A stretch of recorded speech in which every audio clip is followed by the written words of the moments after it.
Robinson, and I'm the Diversity Inclusion Program Manager at the College of St. Benedict St. John's University Multicultural Center.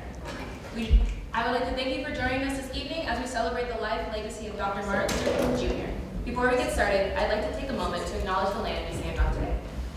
Both the College of St. Benedict and St. John's University occupied the original homelands of the Dakota and Anishinaabe peoples. We honor, respect, and acknowledge the indigenous peoples forcibly removed from this territory whose connection remains today.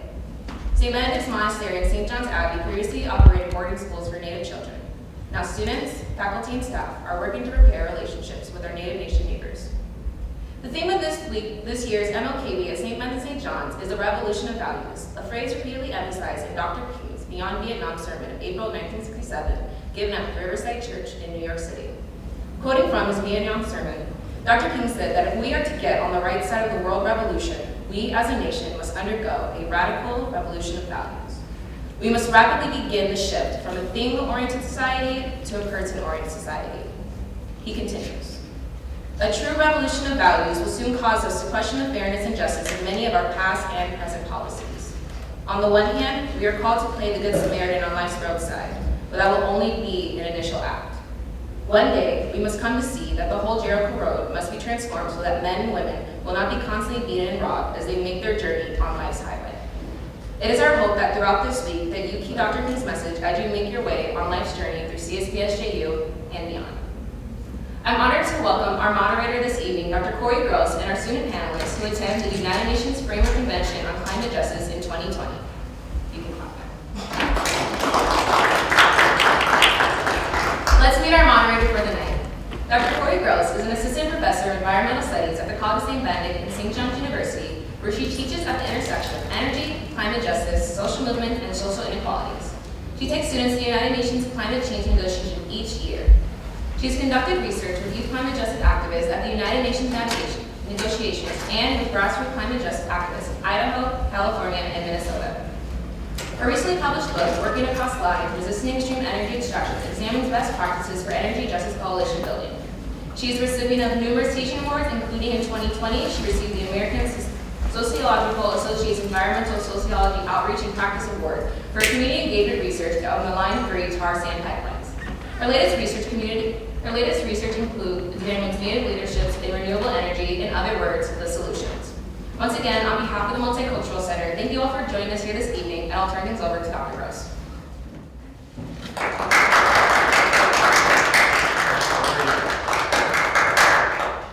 Well, I'll get started, but I have such beautiful pictures that I want to share with you, so we'll figure it out. Thanks so much, Sydney, for the introduction, and thanks to Sydney and Malik Stewart and others who have organized this very special event tonight. Thank you all for making the time to be here to hear from your colleagues and support them. So I'm going to talk a little bit about climate justice and introduce the climate justice movement. Awesome, thank you so much. And then we'll turn it over to our panelists here, and then at the end will be time for questions and answers. All right. So near the end of his life, Dr. King was really interested in capitalism and poverty. And he realized that we can't achieve racial justice in an economic system that prioritizes profit of people and just all of the... Excuse me, Doctor, could you use the microphone? Yes. There's a red button right on. Is this better? Yes. Sorry about that. Yeah, no. So near the end of his life, Dr. King was really concerned about capitalism and poverty and recognized that we can't achieve racial justice in an economic system that prioritizes profit above else, right? And we have all of these intersectional dynamics with the most marginalized folks in society tending to be poor and people of color. And so I have the same quote that Sydney shared an excerpt of, but I think it's really important, and I have a kind of a different section of it. This is part of Dr. King's speech from Beyond Vietnam. And as Sydney said, this is the first line, we as a nation must undergo a radical revolution of values. And then he goes on to say we must rapidly begin the shift from a thing-oriented society to a person-oriented society. When machines and computers, profit motives, and property rights are considered more important than people, the giant triplets of racism, extreme materialism, and militarism are incapable of being conquered. The revolution in values that King advocated is the same goal of the climate justice movement, I would argue, saying we need to revolutionize everything about society, our culture, our politics, our economics, the way we do everything, basically, to secure a livable and just planet for everyone. And this, in fact, is kind of the slogan of the climate justice movement. This is an image from the People's Climate March in 2014, which was the largest climate protest at the time. But they said to change everything, which is what climate crisis requires, and I would argue what racial justice requires, gender justice, all of these injustices we face, we have to change everything. We need everyone on board, right? When we have greater diversity of perspectives and expertise and experiences, we're much more capable of creating sustainable and just solutions. So I want to tell you a little bit about kind of where climate justice comes from. And some of you, this will be some review. So people all over the world have been fighting for their communities to have healthy spaces, access to clean environments forever, right? But in the late 80s in the United States, we had a report issued by the United Church of Christ. And this report was called Toxic Waste and Race in the United States. It documented that race was the #1 predictor of whether someone lived to an uncontrolled toxic waste site. And in fact, that 3 out of every 5 Black and Hispanic Americans at the time lived next to an uncontrolled toxic waste site. Unfortunately, this trend continues. We see this in the United States. We see this situation globally. This is called environmental racism. So this is a really important contribution of the environmental justice movement to highlight this important issue. Environmental justice also expands the notion of environment. So it's not just wilderness and the arboretum, right? It's also where we live, work, and play. All of our environments should be healthy and safe. In the United States, environmental justice is actually enshrined in policy. And for policymakers, it means that everyone, regardless of their identities, should be meaningfully involved in environmental decision-making and that they should have fair treatment. So what does meaningful involvement look like? Well, this looks like having documents in your own language that you can understand, that are accessible. It means having meetings about environmental policy at a time when people can attend meetings, right? Not at 2 p.m. on a Tuesday. I'm highlighting examples of things that are unjust about the way this all works currently, but this is kind of, I think, what meaningful involvement could mean if we really achieved this idea. I argue that the most important piece about environmental justice and also climate justice, and it's an insight from feminism, is that people who are most affected by a problem, they should be at the center of building solutions. They have the most expertise about how to build good solutions, and they should be leading that and supported by others. So where we live, work, and play has been getting warmer and warmer, right? We are in intense climate crisis at the moment, which we see clearly here. In 2018, a global body of scientists called the Intergovernmental Panel on Climate Change, or the IPCC, they issued a very important report. In this report, they said that actually if we want to keep global warming below 1.5 degrees average temperature rise, and you might ask, 1.5, why does that matter?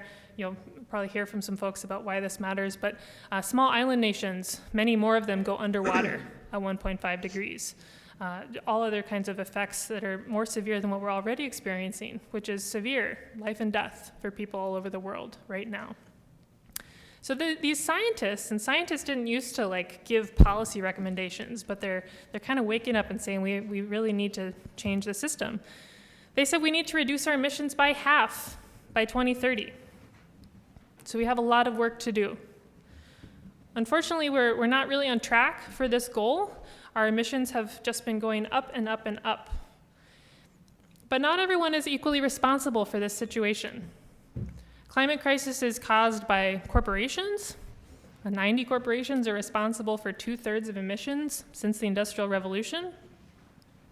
The privileged, the rich folks of the world, they are overwhelmingly responsible. So the richest 10% produce half of global CO2 emissions, while the poorest 50% generate only 1/10. And this is actually kind of an old stat. It's probably even worse at this point.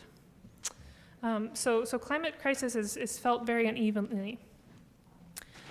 Now you might, I think in years past, it was easier to kind of think when we were here in central Minnesota, like, how does this relate to us here? But unfortunately, it's like increasingly clear about how this has local impacts. So here's one. Does anyone know what this is a picture of? This is monomen, or wild rice. The Anishinaabe people here in Minnesota, they came to Minnesota because of a prophecy. And the prophecy told them to go to where the food grows on water. Wild rice is an amazing food. It has twice the protein of other types of rice. It has all essential amino acids. It only grows here in the Great Lakes. Wild rice is not only affected by climate change in terms of warming temperatures, which are reducing the harvests, it's also affected by oil pipelines here in our state. So recently, a Canadian multinational corporation called Enbridge, it completed the construction of Line 3, which is a tar sands oil pipeline. This carries tar sands, a form of oil in Canada, which is the most carbon-intensive form of oil on the planet, carries it from Canada to Lake Superior, going through all of these wild rice lakes. So putting them in jeopardy should there be an oil spill, and pipelines always leak eventually, right? And then also just the construction really impacted all of these areas and ecosystems, violating a lot of treaties, I'll say also. We have this. This is Hurricane Dorian in the Bahamas in 2019. Many of our colleagues, our Bahamian colleagues here on campus, this affects them and their families. Other students that are coming from other places in the world, small islands, California, all those places. And folks who are experiencing severe climate impacts on an annual basis, they're going to have to find other places to go potentially. And in fact, they already are moving. So we see increasing climate migrants and climate refugees around the world. There's no global or official policies or funding for how to help these folks, kind of in contrast to typical refugees. And Minnesota is going to be a destination for these folks. So this was an article from the New York Times about how Duluth is like a prime climate destination for people, and how Californians and others on the West Coast, inundated by fires and floods, are actually relocating to Duluth. So understanding how to welcome folks, all of that is going to be critical here in this state. So to build solutions to this problem, it's really important, I think, to understand and have a climate justice lens.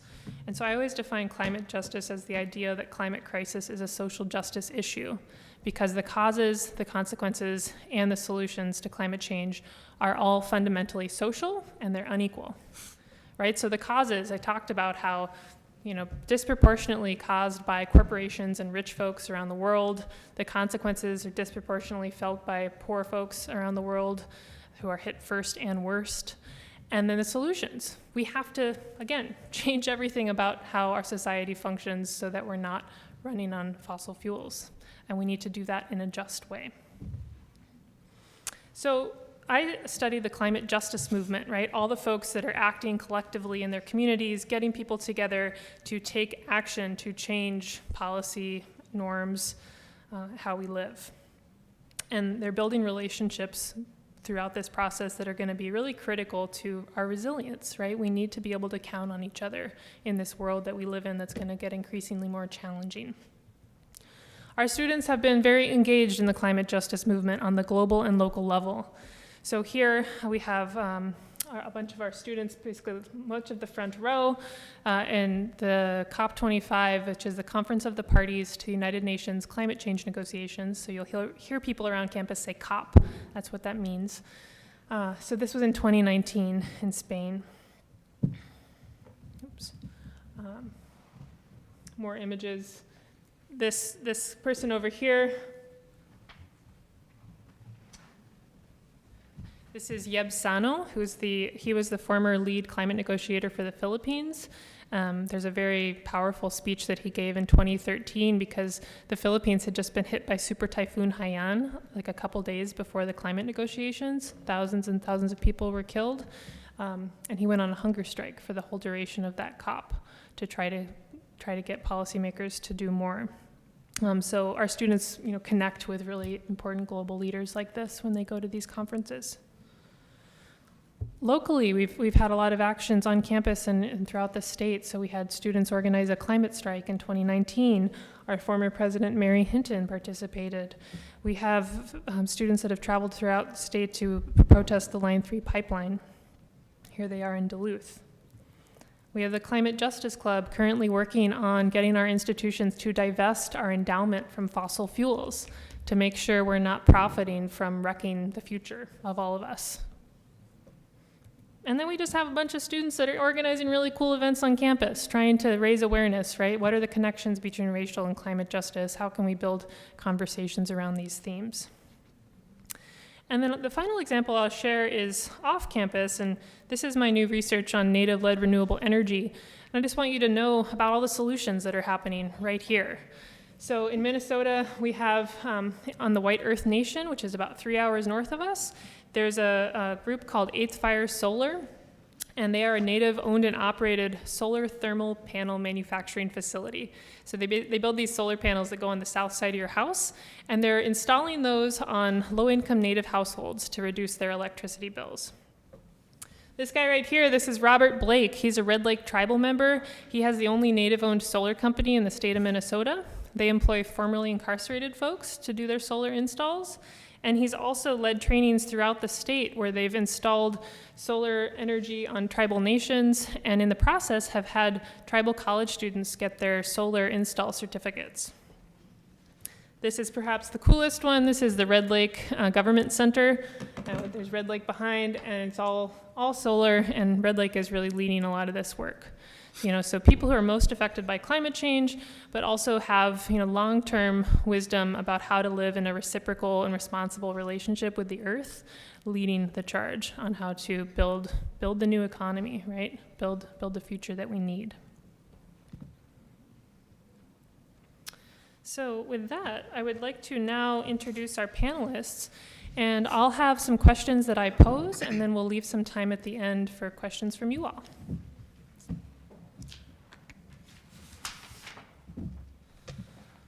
All right, so going from right here, we have Freddy Ponce Parra. He uses he, him, and elle pronouns, and he's the SJU co-chair of CSB and SJU College Democrats. I guess we can do snaps or claps for everybody. All right, next, who do we have next? Betsy. Okay, we got Betsy Ruckman, who uses she, her pronouns, and she is the central focal point of the Climate Justice Club. Next, we have Sean Fisher, who uses he, she, and they pronouns and is the Q+ coordinator and SJU Eco House coordinator. Next to Sean is Jervon Sands, who uses he, him pronouns. He's the co-chair of the Archipelago Caribbean Association. And then finally, we have Jelena Smith-Moore, who uses she, her pronouns. She's the treasurer of the Climate Justice Club.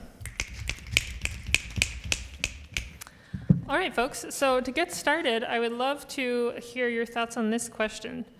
What would a world with climate justice look like for you? And we can start anywhere or go down the row, basically. Who wants to get us started? Okay. I can start the row. There's kind of like a question that includes a lot of different aspects, but I think like the most fundamental thing for me would be to make sure that people can actually live a decent, dignified life wherever they may be, and that they don't have to go anywhere because they can't live where they are anymore. It also means that people can afford to live where they are. They can afford to buy fruits and vegetables, and they're able to thrive wherever they are. It means that everyone has a voice, everyone can be truly who they are, no matter what. And yeah, for me, it's just the dignity of human life is that, you can live, you can breathe clean air, you can drink clean water, you can go to a park, you can just live in your community and grow it, make it thrive, and improve the life of others around you as well. Yeah. Yeah, I think since this is a panel of people who went to COP, we can speak from our own experience of like meeting the people who are on these front lines and like asking them point blank, right? What do you need? What do you want from global negotiations? What do you need from the global north? What do you need from decision makers? And I mean, the number one thing that they said is listen, sure. Listen, and this year's big COP27 push was for loss and damage. And so it was for this, this really admirable goal of, giving money to these countries. And I guess I'll get to the big thing, how this relates to MLK later. But I think what Freddie said, I want to focus more on because it's about giving people the right to not have to fight to be heard and the right to have a good life and like choose to advocate for themselves, I think. I met a couple people who were coming to COP, and I asked them, like, oh, what brings you to COP? And they were like, I have to. Like, my home is on fire. My home is going underwater, right? And so climate justice is really, to start out with, making sure people are well before we get to big questions of like, oh, we have to fix the climate. We have to make sure that people are okay first. Yeah. Just echoing what everyone said so far. I think a big thing for me is just like our relationships and like reciprocity with each other, with our environments, with our land, and just even with ourselves is like broken, and so much so that it's like in our system, it's in our policies, it's so ingrained into who we are that it's just kind of like, of course we're broken. And we're just kind of like, it's a big question to ask, like, what does a climate just future look like for us? But I think before we do that, we just need to like focus on like, how do we get there? What does that look like? And like, I think just addressing the relationships being broken first is a really big one. Author of Braiding Sweetgrass, Robin Wall Kimmerer, talks about in her book that like reciprocity is such a like big teaching within like indigenous cultures, and I think like we need to start getting back to the like ways that we interacted with the land. And I think indigenous like teaching and wisdom is the way to go, but understanding that like we can't just take that wisdom and be like, thank you, bye. Like we have to intentionally involve indigenous people and communities within these processes. And like indigenous people care for 80% of the world's biodiversity, and yet are not really involved in any of the like climate negotiations, climate conferences. And I guess like my big gripe with COP was like, yes, all of these people are present here and this is amazing and wonderful, but like, what's going on in those plenary rooms? Who is actually in those spaces? Because it's not the people who are at the pavilion, it's not the indigenous communities. You can say that they have representation within them, but there's so much backdoor, back alley, weird like talks going on that is just kind of like convoluted and just, I'm gonna step down off the box, but like reciprocity is, I think, something that a climate just future needs to have. For me, I think this question is kind of close to home. A lot of my identity, being someone from a small island nation, is tied to the climate crisis, and so my relationship with climate justice is really, like Betsy said, I have to. The home that I come from is under threat by this crisis, and I feel a pressure to act, because if I don't, then it seems like I'm standing on the sidelines and just watching my home being taken away. I think for me, climate justice would mean that my culture and the music that I grew up listening and dancing to and playing to, and the coastline I grew up running along, is still here for generations, and it's not lost to generations of the future. And I just think that a lot of what we do as people who enjoy certain privileges has to be focused on creating just spaces at the top level. So like in those negotiation rooms, in decision-making processes around the world to help benefit the people who are on the front lines, because a lot of the crisis is not their fault, and they are responsible for kind of pushing the world towards a climate just future. That's a lot of responsibility to bear, and it's really not an easy fight, but again, it's a fight that we must take on. Yeah, to kind of go off of what Javon just said, like with the whole like thinking about like people and like having them do solutions, like something that I think is really important for climate justice is like first and foremost that the people, as we were speaking about before, that are like culpable, like themselves holding themselves accountable and really admitting that like what they're doing is wrong, and admitting that like if they're like people from the US or people from like top countries, like they're the reason we're in a climate crisis and it's not the fault of the people that are being affected. And like just really acknowledging that in our past and all those things, because I think with any kind of social justice issue, like you can't begin solving it if there's not accountability first. And then also just like transparency, kind of going off of what Sean said, like not using like exclusionary language, or not like trying to make it so that like people who are being affected and like everyday people can't understand the decisions that are being made about their lives.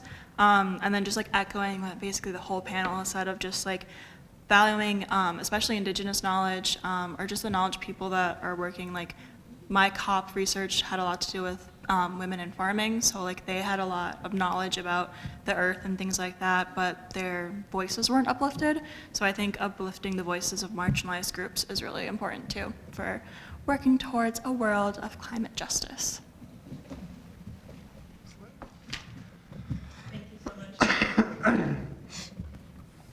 Thank you so much, everyone. And I think I probably neglected to give enough context on the COP for folks who are new here, but every year we take about 20 students to the United Nations climate negotiations, and it's on a different continent each year. And so all these folks traveled to Egypt in November, and they, as part of that trip, they had to conduct original research on a topic of their choice. So they all had different passions, and they interviewed folks at the COP from all around the world about their topic, and then wrote a paper and are presenting it here and in other communities across the country. So, we have this theme of MLK Week this year of a revolution in values, and I've shown you the quote that talks about this. So, can each of you speak about how you see climate crisis and climate justice relating to this theme, both on a local and global level? And maybe we'll start with Jelena and then come back down the row. Yeah, like sort of like the material, that's what this quote is about, right? Yeah, revolution in values and how that relates to climate justice. Okay. And maybe, Jelena, why don't you scoot your mic a little closer? Perfect, thanks. Is that better? Yeah. Okay, sorry guys.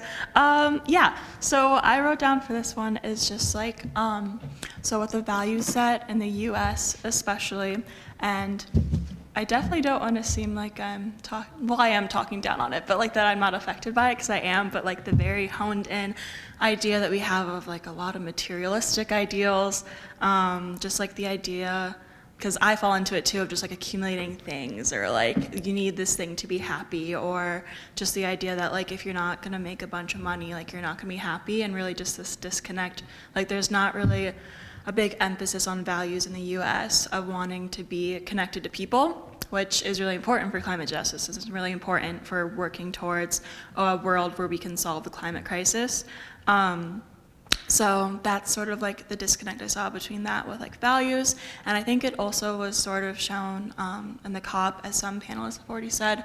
I don't know, like definitely things as well, but I think also the COP seemed really focused on like, a lot of panels that I went to that were attended by a lot of people were focused on like these like big ticket like ideas or things like that, but then those ideas weren't centered around people. Like they weren't centered around like the success being like, well, the people who are being impacted, like are they gonna have a better way of life? Like it was still based in numbers and things like that. So I think the COP also fell under that sort of thing where it's like they're approaching the problem from the idea of like purely science or purely numbers or things like that, and not from the lens of people, if that makes sense.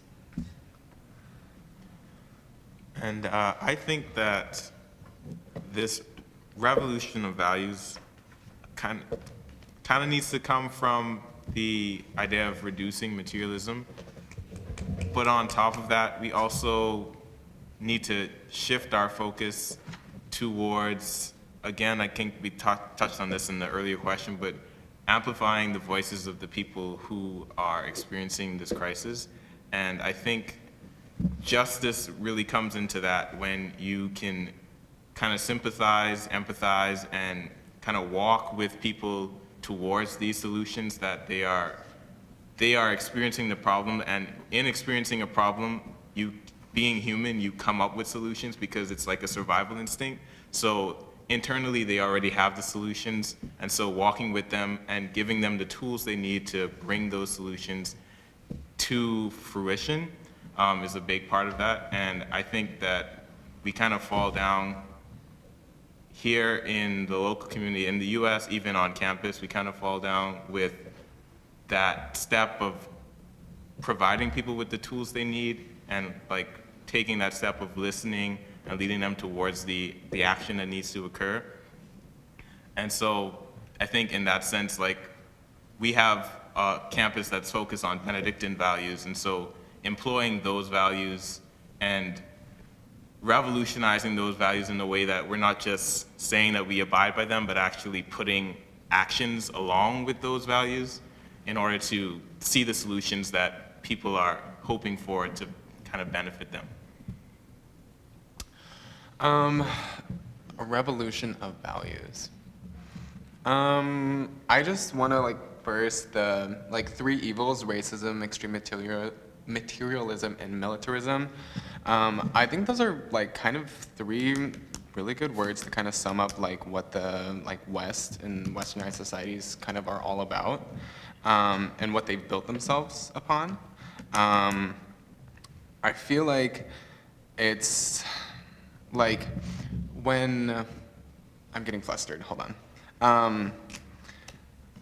We keep producing green things like metal straws, or look at this new avocado spoon, or all these things, and it's to have true climate justice, if we want to have a climate just future, it's not about producing more green things, it's about cutting our emissions, cutting what we're producing, and being more intentional about what we have in our lives. Again, Robin Wall Kimmerer talks about the necessities of a gift economy and how we need to start switching our mindsets from this idea that money can buy anything, money can buy happiness, and think of things more as gifts, and not in the sense of here, happy birthday, here's a gift to you, but how are we getting the things in our lives? How are we being gifted these things? Where does the oxygen come from? Where does the energy to power this mic come from? How am I being gifted this in this moment? And just having more intentionality behind our experiencings and what we're doing. I made up a new word, experiencings. But I guess connections between the two is the Beyond Vietnam speech that this quote was taken from was 1967, and I mean these three evils right now, and even switching from a material economy to a person economy, is kind of a radical thing now. And at that time, I can't imagine what kind of backlash people who supported these things, let alone MLK himself, experienced for saying these things. And even now, when anybody mentions these things, there's already a conflama of just that's not right, you're not real, what's happening. So I don't know where that was going or where I ended, but that's my answer. So this question brought up a lot for me as I was thinking about it. The first is just the definition of radical, and I used this in my junior thesis because I think it's so cool, and I took Latin in high school and I desperately need a chance to use it. Radical comes from the Latin word for root, right? It means going to the root causes. It means going to what causes the problem, right? So when you talk about the symptoms of racism, the symptoms of militarism, the symptoms of extreme materialism, they're all coming from roots, and we have to ask what are those roots and how do we address those roots? And this is where the changing everything comes in that Corrie was talking about. I remember when I had my own revolution of values, my own radical revolution of values, which is how it's written in the speech itself. It was when my freshman year I read This Changes Everything by Naomi Klein. And people who have read that would know that it really is talking about everything changing, not as like a threat or not as something we have to be scared about, but as a great opportunity, the greatest opportunity humanity has ever faced. And so to look at it as an opportunity, as a place of abundance, rather than a place of scarcity and a place of fear, I think is really, really important to me, and something that I think really rang true to me in this speech. Something that I can draw directly to my COP experience too is a conversation that I had with this Australian, I guess, land protector, water protector, fracking opponent. Her name was Ricky. And I'd been talking to her after this missing and murdered Indigenous women protest, and I had said, you know, what do you see as your opponents? And she said, well, money talks. And sometimes in the negotiations, the money is talking and it's drowning out all the voices that need to be heard. So just all that to say that, yeah, like, we have to talk about the root causes of dark money. I mean, our college Democrats can talk about, you know, dark money in politics. You know, following the roots, seeing where it leads, and seeing where we can solve problems from the root up does more good than attacking just the symptoms. And one more thing that I really wanted to mention, one of MLK's really powerful campaigns that he was, you know, just starting to get going was the Poor People's Campaign. And one of the goals of that campaign was to tell poor people across the nation that a poor or working class white person has more in common with a poor or working class black person than they do with a rich white person. And that was something that, you know, like there's that quote from Lyndon Johnson, if you can convince a white man that a black man's worse than him, you won't notice you're picking his pocket. I may have misquoted that, but there's this really powerful inclusion and inclusivity that encourages diversity of thought within it. So the Poor People's Campaign encouraged collective action toward group goals, not in spite of, but because of the differences between the different groups that comprised it.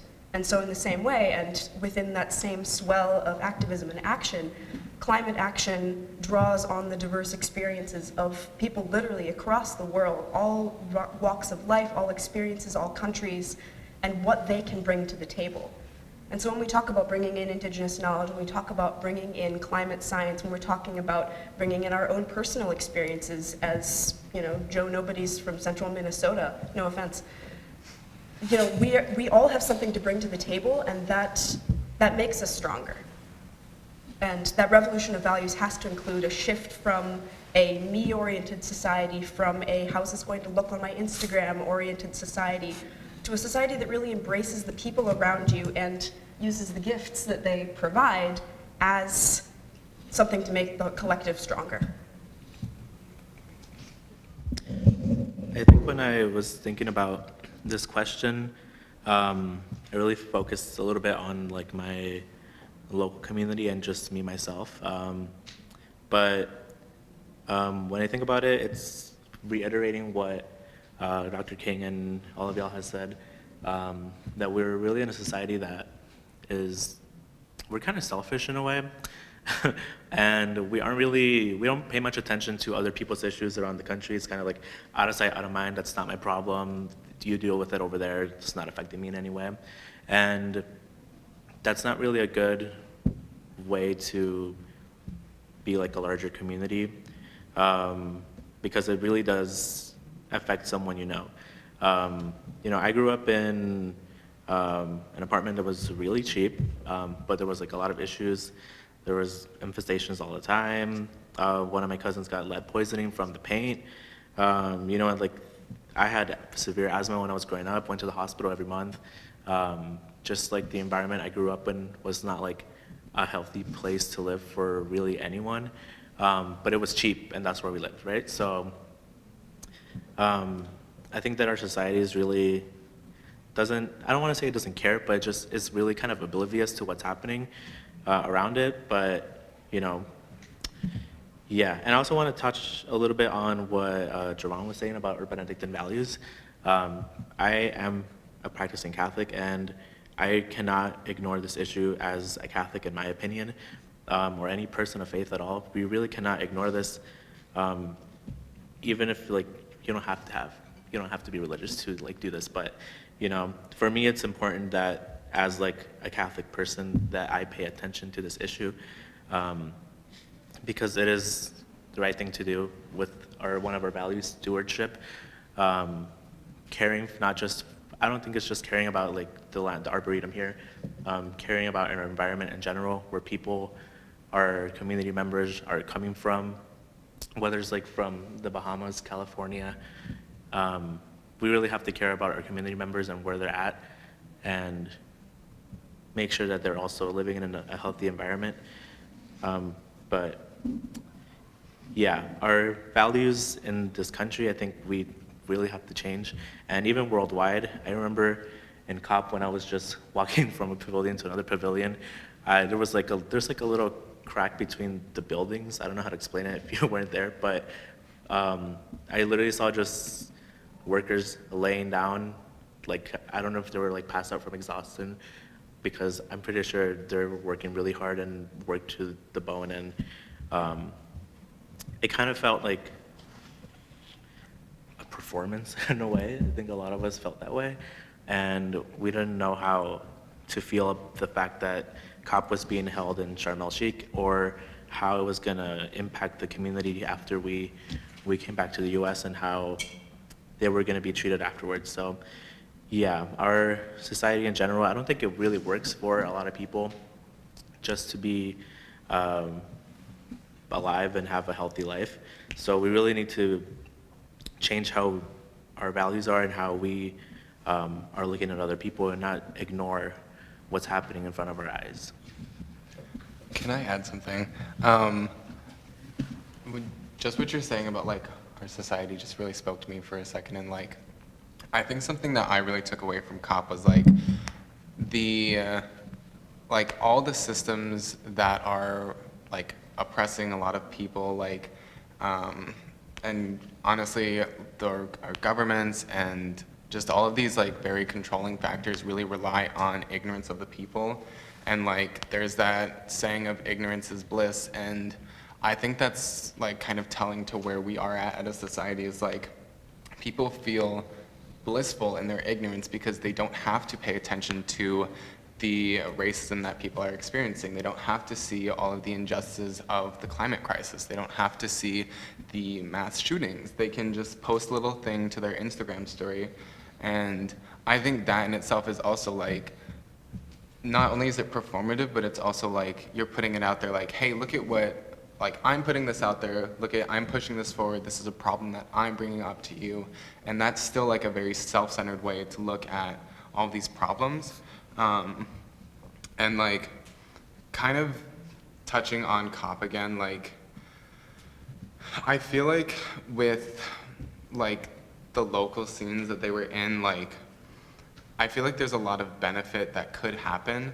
I don't remember whose project it was, but I remember they were talking about like possibilities of like energy and like what can happen after COP, and like what if the conference was completely powered by solar panels, and like it takes years for people to do. I think at the COP27 they were already deciding like COP29, COP30, like where are those locations. So it's already years in the process, and with the deciding of where they go, you could like have so many other things come with it. You could have solar panels go with them, and let's say you're going to Egypt in Sharm el-Sheikh, where solar panels maybe don't have as much of a presence as they should. You can have people come, do trainings, do sessions, start getting the solar industry going there. And I just think there's so much good that could come from COP, and it was just such a struggle bus every single day, like going there and being like, oh, let me go get some more free stickers. Let me go and talk to this person who's going to like forget me in 20 seconds. Let me go to this event and see this high-level person just take a selfie and then run away.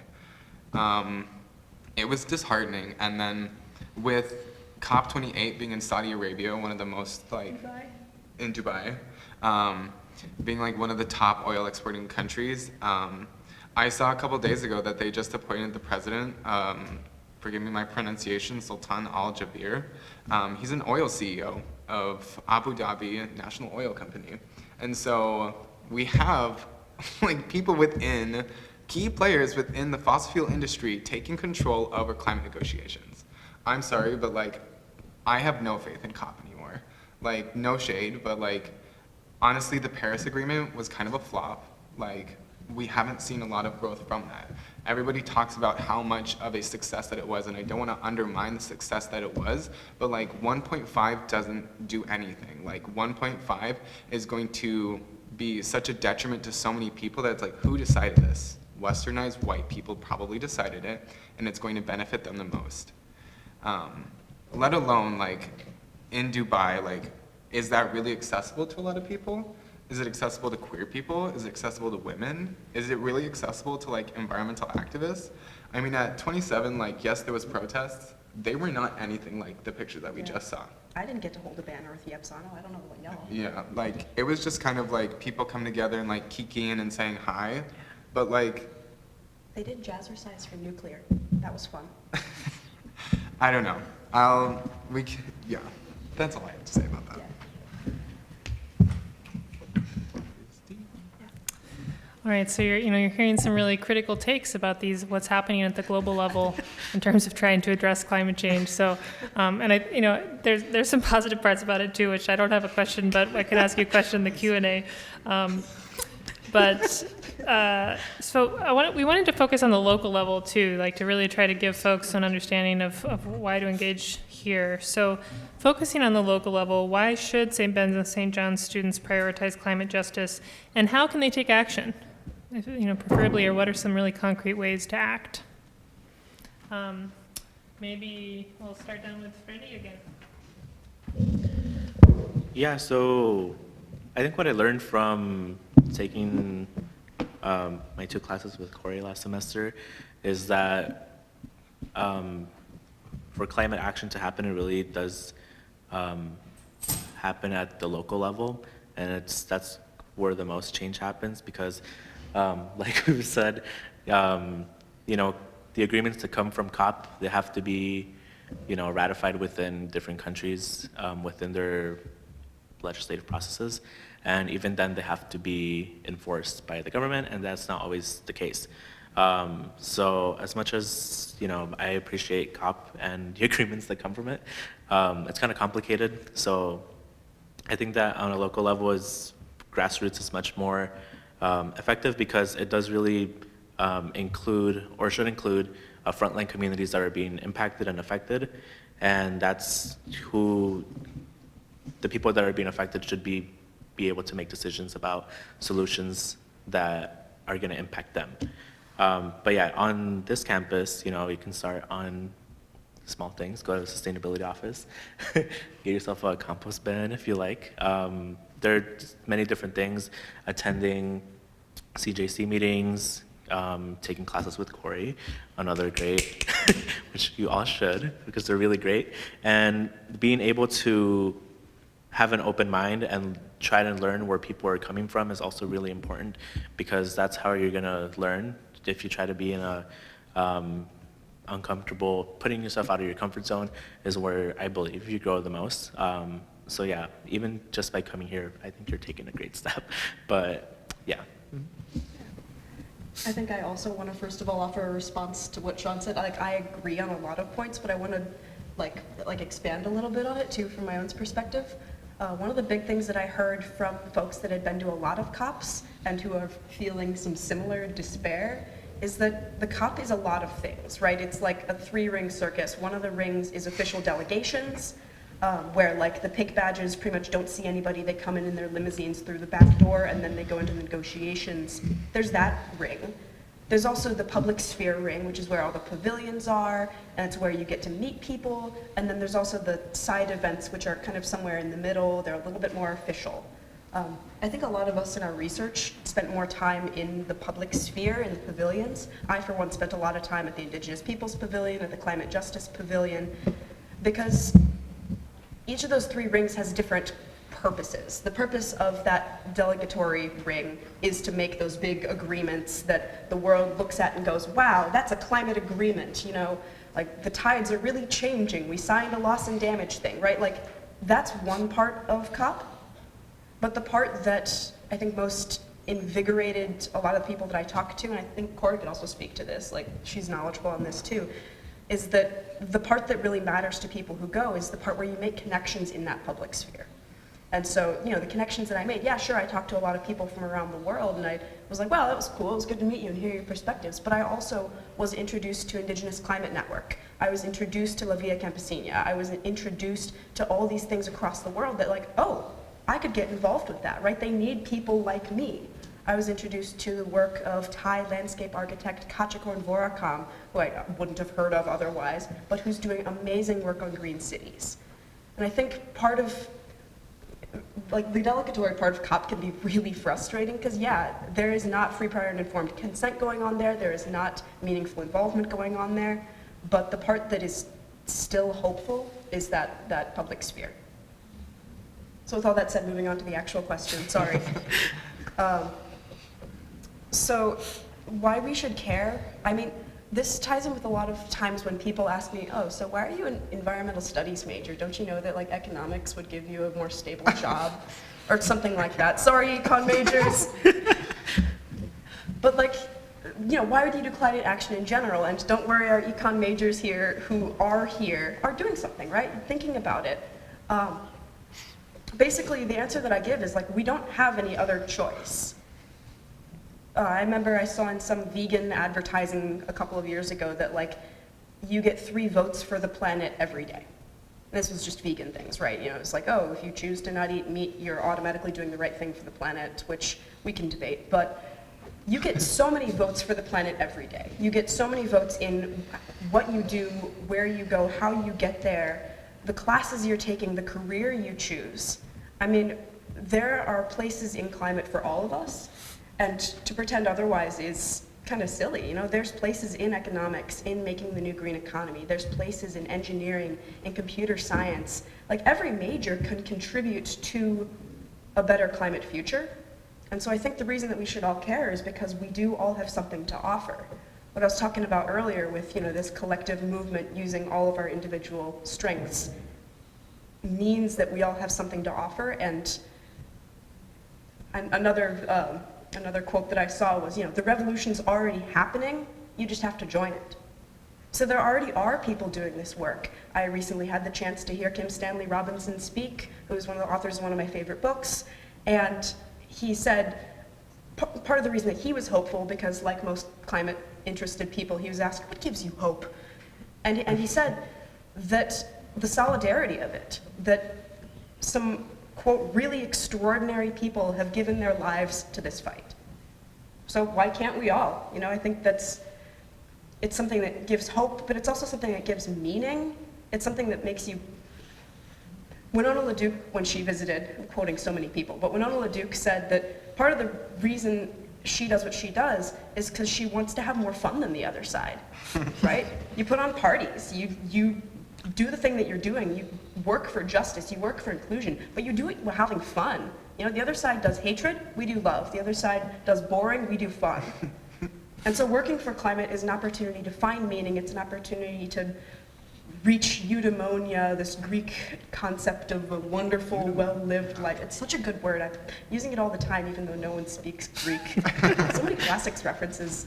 But yeah, you know, climate offers this opportunity to have this really meaningful life, and I recommend it to anyone. I think Betsy gave a really good, optimistic answer, and this is probably not the answer that Corrie wants, but like, I'll say this, people are dying, and if you're not going to care about that, I don't know what to tell you. I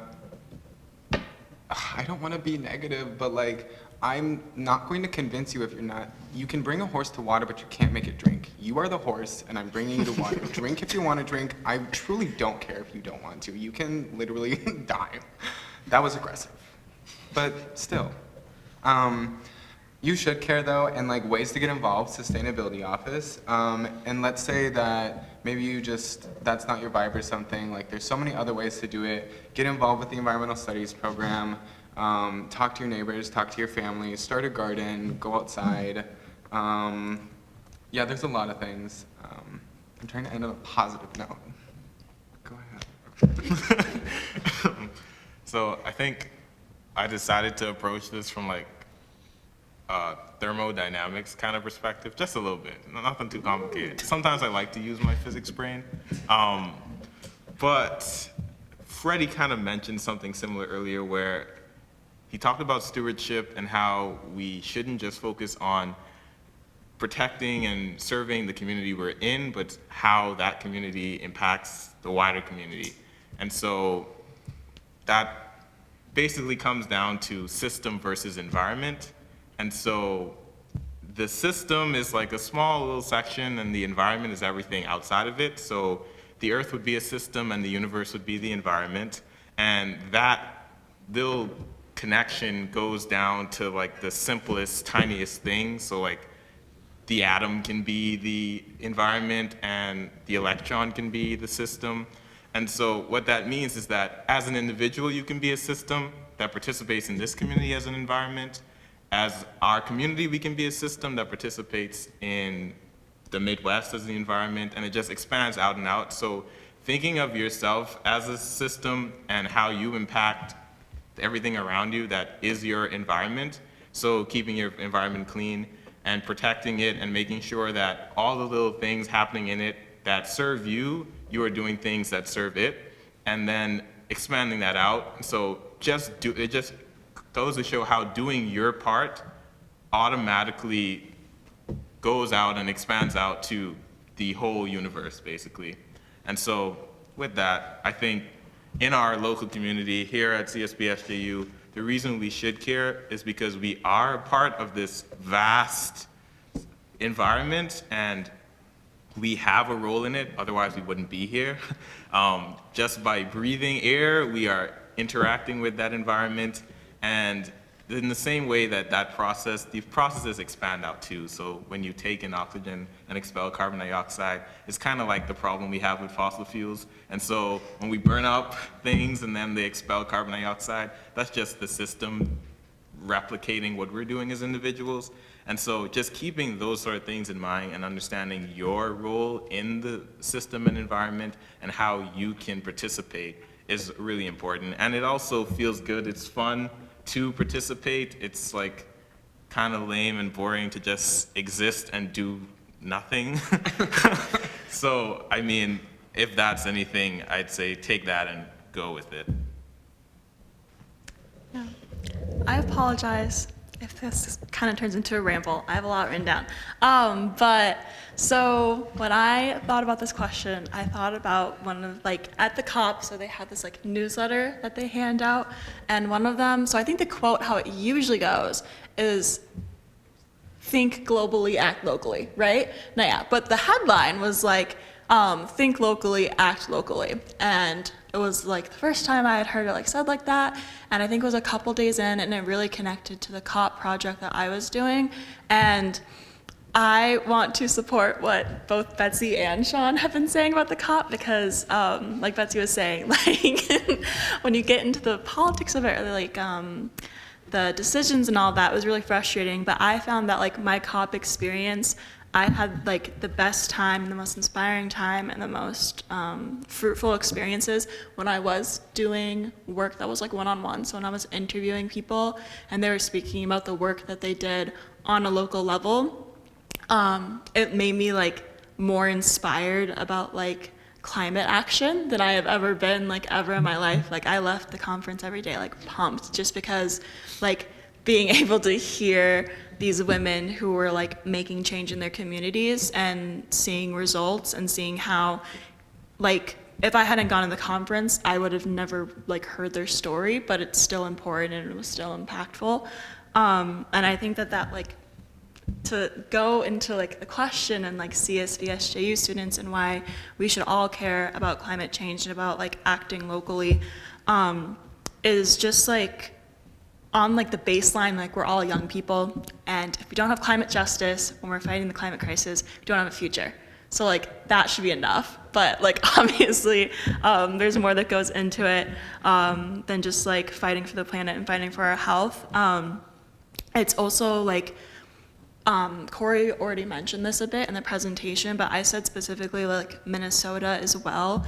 Like we should all be caring about climate justice, because if there's going to be a bunch of climate migration to Minnesota, or if there's going to be a lot of conflict about the fact that we have a lot of water resources in the US, like we need to make sure that we're preparing for those things. And while we're preparing, we also are incorporating like climate justice in our local action, because if we don't do that, we're going to run into a lot of issues. We're going to run into a lot of things that repeat, I think, a lot of the inequalities that we are already experiencing, have experienced in the past with like these new climate issues that we're going to be facing.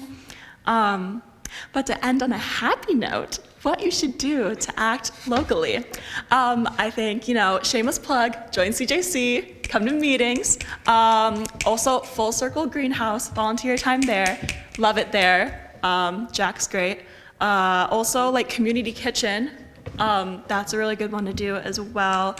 Sustainability office, get involved with that, or even just like when they send emails, or if you get a newsletter, make sure like you're really taking the time to read it and appreciate the work that they've like put into it. Or even like other people have said, like growing a garden, go down to the co-op, get groceries at the co-op, volunteer at the co-op, maybe become a member. Just little things so that you can feel like you're doing something, and so that, well, this goes into the next question kind of, but just so that you don't get burnout, and so that you don't get so caught up in like the global aspect that you end up freezing and doing nothing locally. And if I can throw on something else to that, I think when we've talked about, you know, changing our own actions, we've talked about, you know, the incremental, right, like the, you know, eat less meat, use your reusable straw.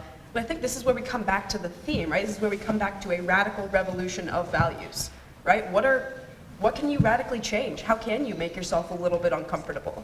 You know, if you do have the disposable income to, you know, buy fast fashion online, do you have the disposable income to buy more of your groceries sustainably?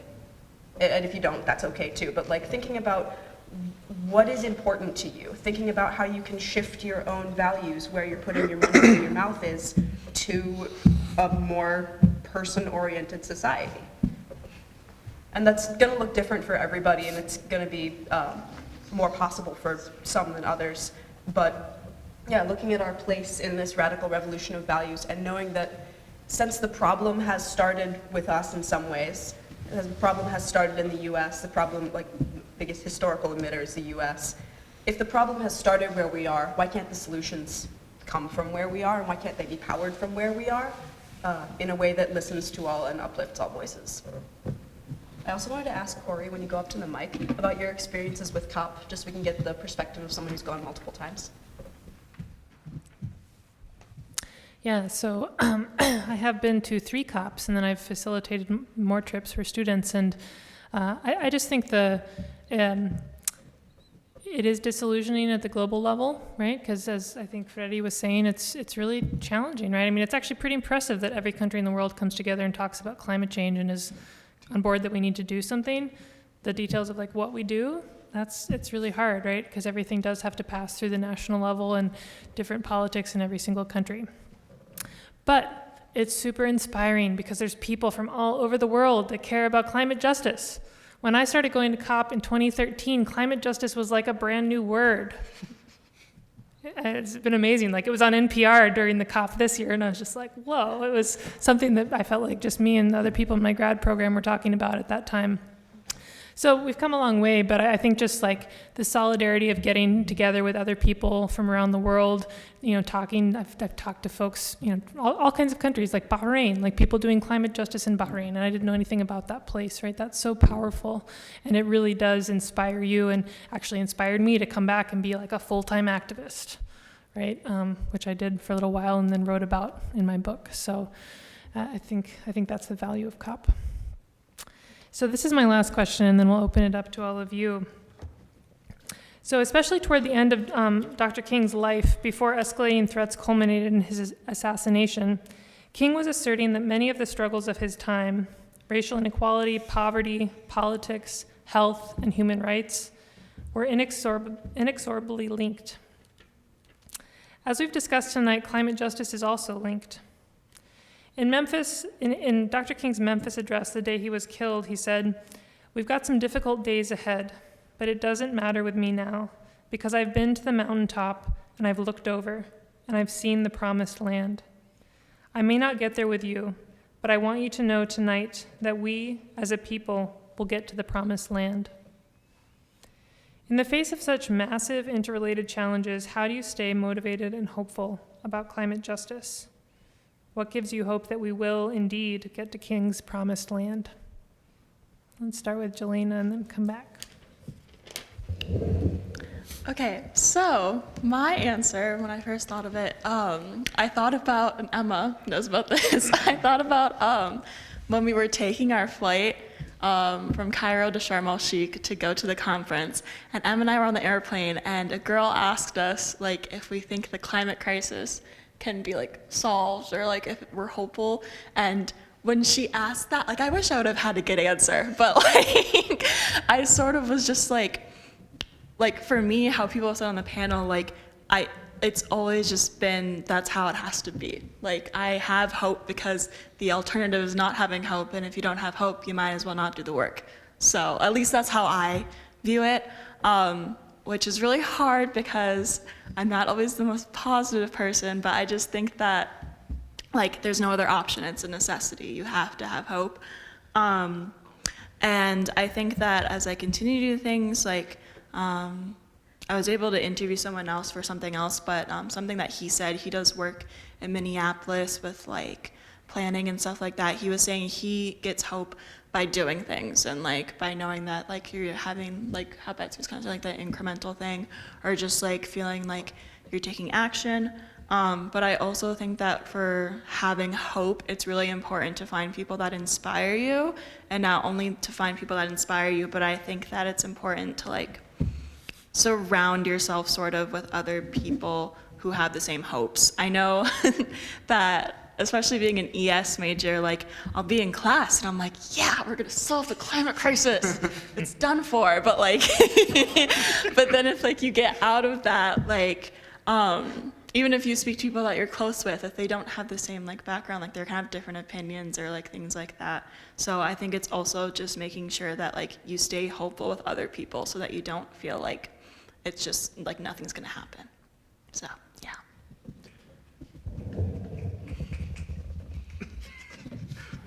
So for me, this is actually like a question that became a part of my interview process somewhat. I was doing like a little side project at COP, to be honest.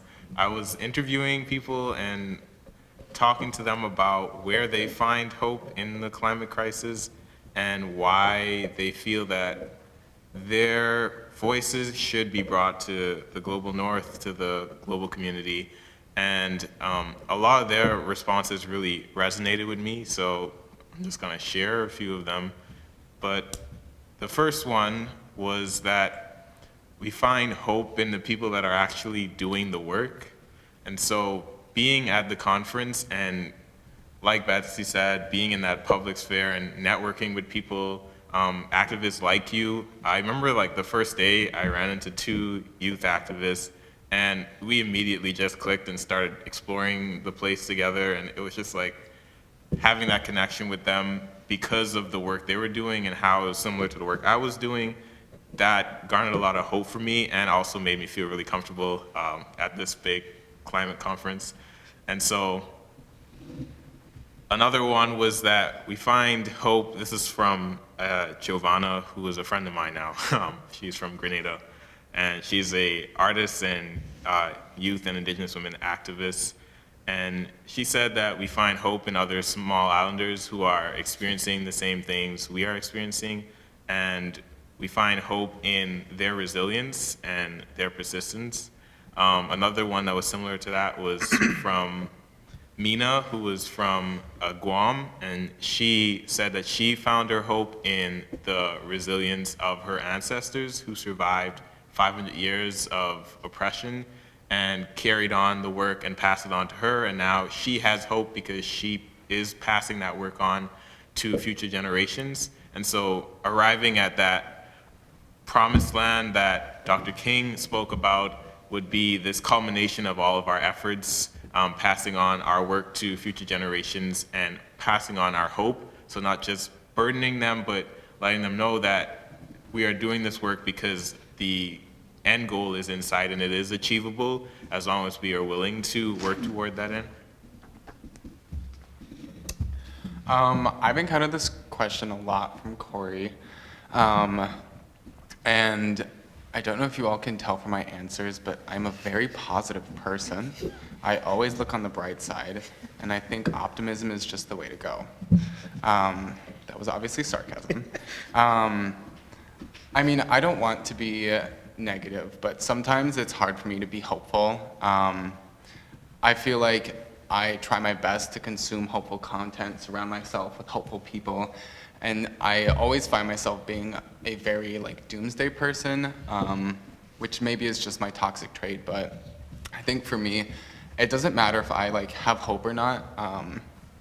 I'm gonna fight no matter what. I'm going to do the work and hope for the best, prepare for the worst. I don't know if that's a saying, but even if I don't have hope, or even if the end is not in sight or anything, that doesn't mean that we shouldn't try, that doesn't mean we shouldn't fight. And that's all. So I want to draw on things I've learned from 3 mentors. The first are really quick because other people have mentioned them. The first, something that Javon mentioned, and I think Jelena mentioned too, about hope being in the doing. For this, just go and rewatch Corrie's convocation speech from this year because she talked about that. Yeah, go watch it. It's on Creative Commons. It's really good. Second thing is that quote I mentioned earlier from Kim Stanley Robinson about the hope and solidarity. Yeah, one of the best parts of going to the COP was seeing all these amazing people who've given their lives to the fight and going, yeah, I'm on their team. Yeah, we're buddies, right? Just to look at those people and be inspired by them and know that you're all working toward the same thing helps you feel less alone. And then the third one is a little bit longer of a story, so if this goes too long, one of you poke me.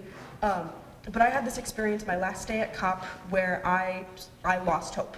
I had been trying to keep up this brave face for the whole time.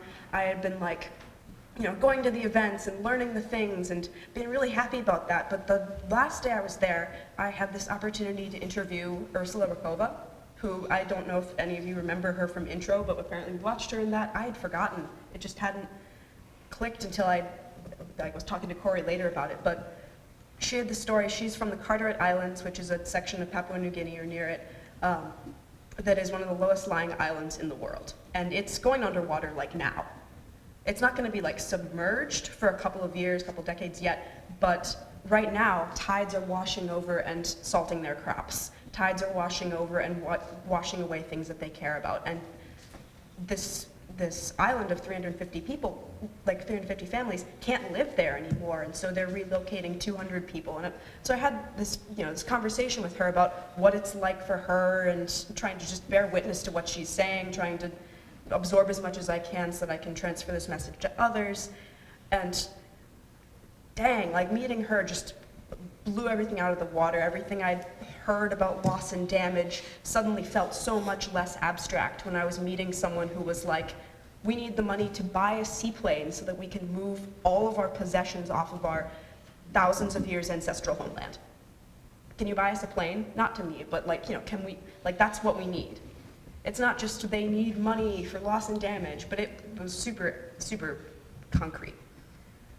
So I'd had that meeting with her, and I was walking around, and I felt a little bit hopeless at that point, and I came upon a protest. There weren't a ton of protests at this COP, especially in comparison to other ones, but this one was a protest for loss and damage. And they were standing outside a delegation room and holding signs that said loss and damage, and just looking these delegates in the eyes as they walked in. Every single one. They would just stare them into the room, and none of them looked. None of them even looked these girls in the eye. And I started crying right there on the COP floor. And that's a really bad idea because there is nowhere that is private in this COP. And I was like walking around trying to find anything else to do, anything to distract myself. And I ended up finding people. I ran into this, she's like a Swedish researcher who was talking about climate despair and climate activism. So I was like a perfect test case for her, but she also knew how to talk me through it. So I talked to her for a while. I just said eventually, thank you, I'm gonna go home and process everything. And I was walking out when I ran into somebody I'd actually interviewed earlier that day. His name was Willie Misak, and he was a party delegate, but also an activist from Vanuatu. And when I'd interviewed him, I had no idea where Vanuatu was, so I kind of nodded my way through it. And I talked to him afterward. When I ran into him, you know, with like tears still in my eyes, trying to keep it together, and he immediately knows, he says, hey, what's up? And we had this impromptu discussion about hope. Just ran into this student, and he's talking to me, who has no right to be talking to him. He's this, you know, pink badge delegate from a very important country when it comes to delegating for loss and damage. He has better things to do, but he sat down and talked to me for half an hour about what gives him hope. And dang, does he need it as a low-lying Pacific Island nation, right? And I will butcher what exactly he said to me, but it was love and trust, right? You have to trust in others to do the right thing, and you have to love the people around you so that they can trust you to do the right thing. That those things together, and you know, Martin Luther King talks about this even in the speech. I printed it out and highlighted half of it. That, you know, you can't fight fire with fire, only water can do that. You can't fight hatred with hatred, only love can do that. So to trust in each other and to trust in the difference that we individually can make, we can start that ripple, we can be the, you know, the match that starts a forest fire. And yeah, being on the mountaintop, seeing it happening is part of the visioning that is really gonna make it happen. And I think we can do it together. I would say that at COP, I would reiterate what y'all have said. What gave me hope from COP was not like the negotiations or the agreement that came from it. It was really the activists that were there that flew from all around the world to be there. Or a few in particular. One was someone I interviewed from Uganda, and she, where she's from, there's a lot of floods, and she was telling me about when floods come that people have to be carried out of their homes, and it's just crazy to think that that happens in our world, and that's happening to people that really don't have an impact on the climate crisis. It's the rest of the world, the Western world, the global North, that is really doing this to these countries, and they're the ones that are paying for what we're doing every day. So the fact that she was there and was willing to share her story gave me hope. A few others were from the Bikini Atoll Islands. I remember one delegate from there telling, he was a delegate from one of those countries, the Marshall Islands, and he said that his home will be underwater within the coming decades, and that nothing that happened during those 2 weeks at COP would change the fact that that was going to happen. And that kind of like really put things into perspective for me. And, you know, like I think Betsy said that these are cultures, languages, traditions, sacred lands that are going to be gone and underwater.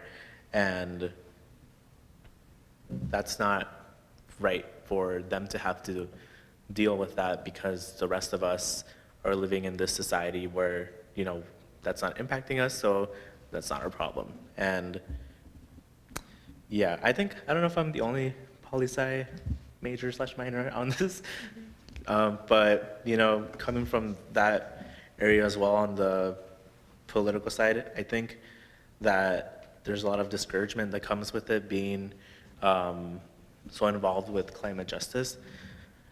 Specifically when, you know, we did leave the Paris Agreement in the previous administration, and then we came back to it. the Inflation Reduction Act, which, you know, did give me like a little bit of hope, but I don't think it was enough. There was some things in it that were good relating to climate change, but there could have been more that could have been done. Another thing from COP, I did my research on climate mobility or climate migration. So y'all know I stayed at the Climate Mobility Pavilion all day long, every day. But when I interviewed the three experts that I was interviewing, I asked them what they think that first world countries can do to be part of the solution. And one thing that they reiterated was that climate migrants are not legally recognized in many of these Western first world countries. So even if they wanted to go somewhere, they wouldn't be legally recognized under many, legally in many countries. And, you know, I saw that Representative Chip Roy from Texas, I believe, introduced House Resolution 29, which would limit the different requirements that asylum seekers have to be even given a hearing in this country. So, you know, there are things that are good, and there's other things that I don't, you know, kind of discourage me. But yeah, I would say that the activists are really the ones that really give me hope. I want to go into public policy after I graduate, so I kind of have to have some hope that something's going to happen. So yeah, specifically with climate justice and climate action in public policy. But yeah, like Juliana said, we cannot not have hope if we want any change to happen. Yeah, that's my answer. Let's give the panelists a round of applause.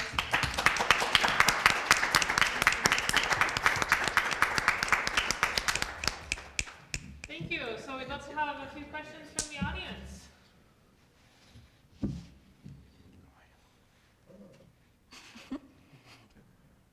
Not everybody at once.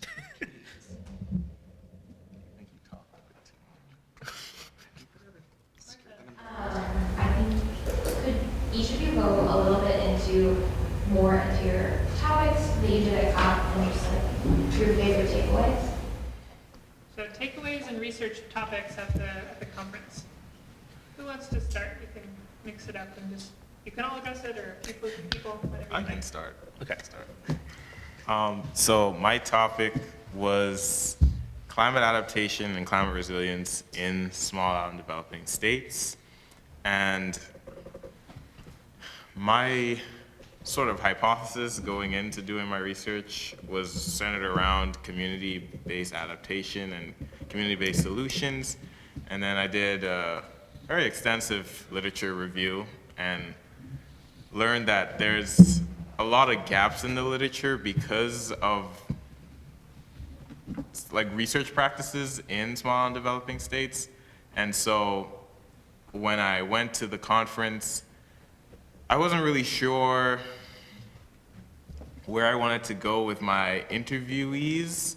Like I had done all the plans and stuff thanks to Corrie, but when I got there and I started going to events, some of the more formal events just didn't really resonate with me. They didn't seem to have the best interests of the frontline communities in mind, and so I started just trying to explore different avenues of getting interviewees and going to the pavilions and protests. I met a lot of youth activists who I decided I wanted to interview, and I also met a lot of indigenous activists who were important for my research because in small and development states, in a lot of small communities, indigenous people are not only on the front lines, but the best people for creating the solutions necessary to move towards climate justice.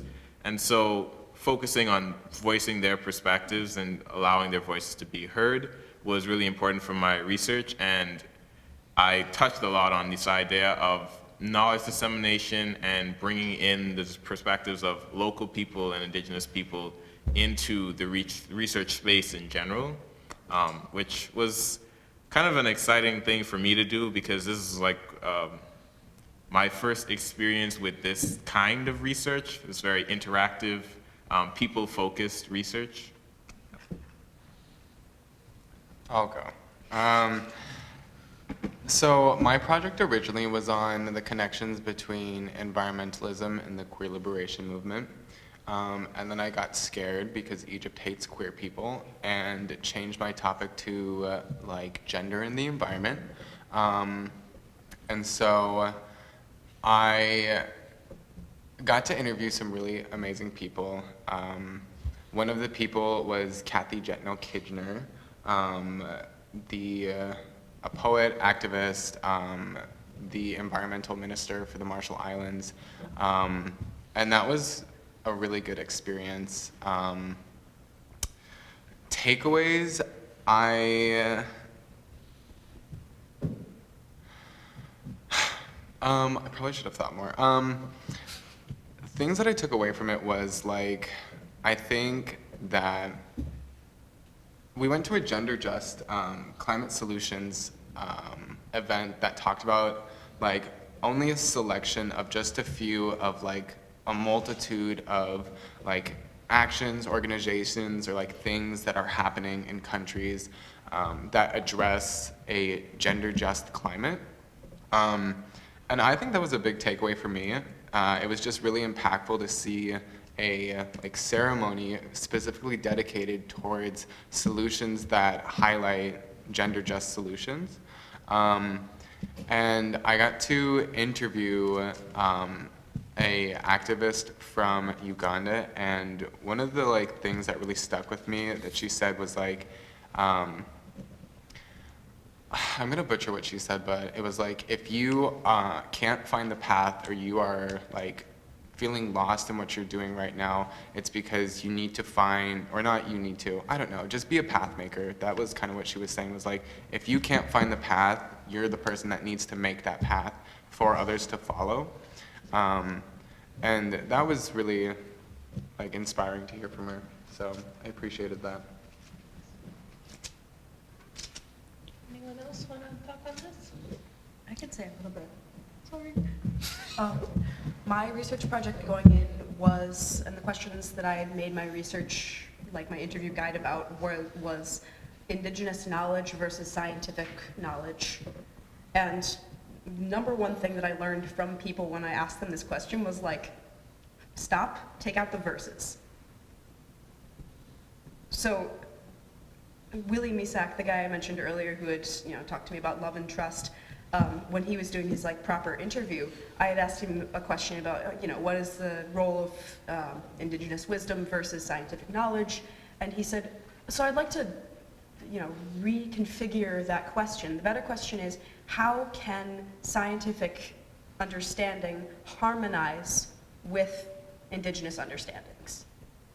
How can we research things that matter to indigenous people? How can we do it in a way that follows indigenous teachings? How can we do science in a way that melds both, rather than pretending that they're these two very discrete and different things?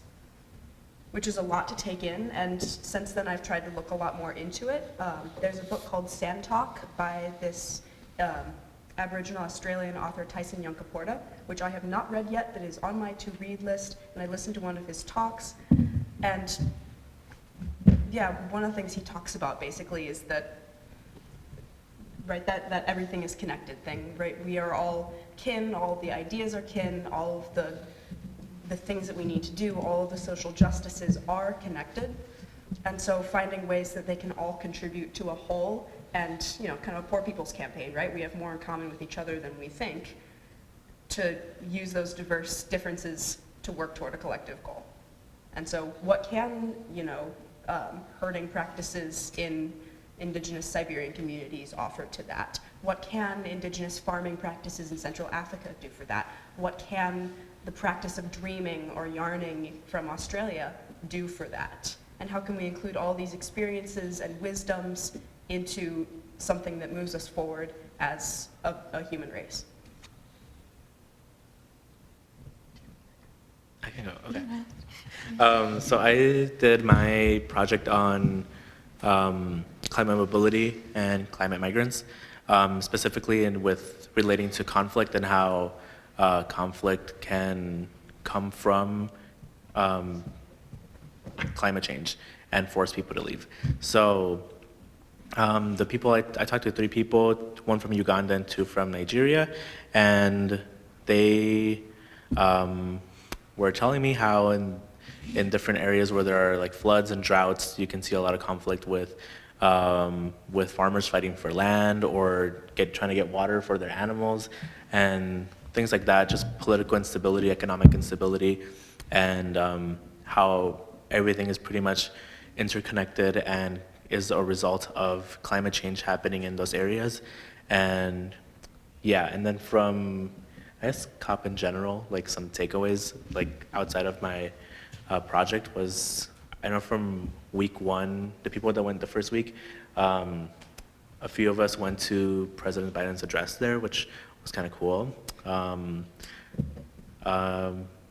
The activists were amazing. There weren't a lot of protests, which I don't know if there were more in the second week, but yeah, there weren't that many. The pavilions, the people that spoke at the pavilions, a lot were pretty good, especially the activists, again. And yeah, overall, I did like my experience, but again, we wish we could have, more could be done from the people actually writing down and making decisions. Oh, and also, I think that in the, was it in the preamble of the agreement from Sharm el-Sheikh that climate migrants like were put, but like it was only like in the preamble? Yeah. But yeah, so there was like a little step forward, but you know, it could be more that could be done. Oh my goodness. Okay, I don't want to talk too long, take up too much time. I love my topic. It was kind of gender and environment too, but I did mine specifically on like how women are leading locally led adaptation when it comes to drought and agriculture. And it ended up being that like just randomly the 3 women I interviewed were from Kenya, so that's kind of what I hyper focused on in my interview section. And it was just really amazing to hear everything that they were doing. And key takeaways I took away from like specifically the women that I interviewed, first and foremost, which I already knew, but like women are awesome. They're amazing. Like I loved one of my interviewees. Oh, it was so fun. We literally ran around the conference together. It was so fun. But she would speak to me when we were like off record or whatever, and she would just say all these awesome things, and she'd be like, you know, men don't think about whether, like, they don't think about everything they're about to say, or they don't think about if they're being, like, off-putting or da-da-da-da. Like, she was just very empowering. I loved speaking to her, especially as all 3 of my interviewees, which I didn't realize before going in, that they all talked about how agriculture is hard already because it's, like, male-dominated. Like, they're, like, the same woman, she'd be like, I get mansplained 24/7. Anytime that I have any discussion where I was, but she, like, led like Kenya and like an agricultural thing like on the government level.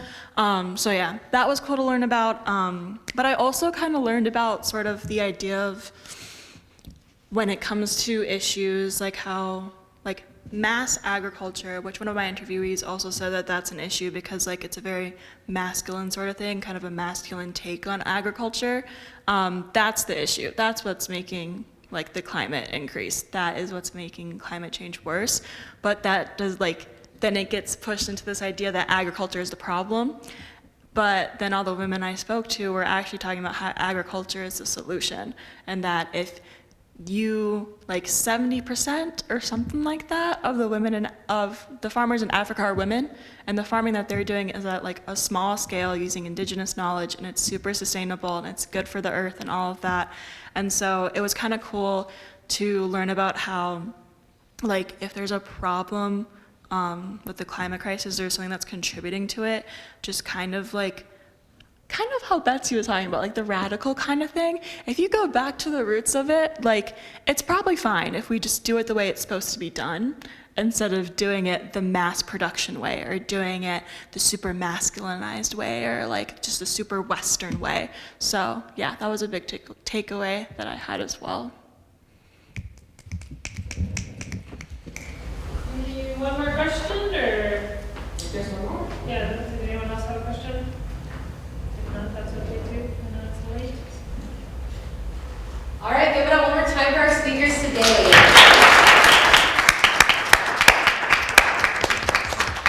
Once again, I would like to thank Freddie, Javon, Betsy, Jelena, Sean, and Dr. Gross for a wonderful evening and for sharing this important history with the St. Ben's and St. John's community. We would also like to thank the Climate Justice Club, the CSB SJU Environmental Studies Department, and SJU Events for making this night possible. As we close out this evening, I want to invite you all to join us tomorrow, Thursday, January 19th, in Gretzky 204 at St. Ben's for our MLK 2003 keynote address featuring Reverend James Alberts. Following Pastor Albert's keynote address, audience members will participate in table conversation facilitated by student leaders from Multicultural Student Services, CSB Campus Ministry, and SJU Campus Ministry. The doors open at 6 p.m. and we hope to see you there. Thank you. Have a safe night. I'll just also say I mentioned in reference to Robin Wall-Kimmerer. She's going to be on campus next week on January 26th, 7 p.m. Pellegrin Theater. And if you want to go to COP next year in July, for applications in February. Go. And thank you to the, I counted roughly 1/3 of our audience who also went to COP and still showed up to hear us talk about COP. So shout out to all of you and to all of your experiences and to you sharing them out as well. Thank you so much, everyone. Fabulous work. I would be soccer mom. Can you guys pick